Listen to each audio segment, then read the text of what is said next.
আজি আমি ওলাইছোঁ 17তম ত্ৰিবাৰ্ষিক অধিৱেশন TMPK চেণ্ট্ৰেল কমিটিৰ অধিৱেশনলৈ। আমি বুঢ়ীবতী মুক্তিয়াৰ আঞ্চলিকৰ পৰা প্ৰায় 17জনীয়া সতীৰ্থক লৈ আমি অংশগ্ৰহণ কৰিবৰ কাৰণে ৰেডি হৈছোঁ।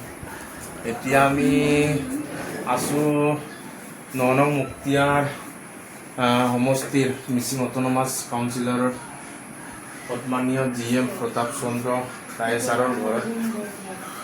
আমি যিয়েই নহওক মুক্তিয়াৰ বুঢ়ীবতী মুক্তিয়াৰ আঞ্চলিকৰ জ্যেষ্ঠ হিচাপে তেখেতক লগ কৰি পৰামৰ্শ লৈ যাওঁ কি ধৰণে কেনেকৈ তাত অংশগ্ৰহণ কৰিব লাগিব। এইটো বিষয়ত আপোনালোককো কি ধৰণে আমাৰ TMPK চেণ্ট্ৰেল অধিৱেশনৰ কাৰ্যসূচীসমূহ দেখুৱাম আৰু আমাৰ অসম চৰকাৰৰ প্ৰায় 4জনকৈ মন্ত্ৰী অহাৰ কথা আছে আৰু বেলেগ ষ্টেটৰ মুখ্যমন্ত্ৰী এনেকৈ অহাৰ কথা আছে বুলি শুনিছোঁ।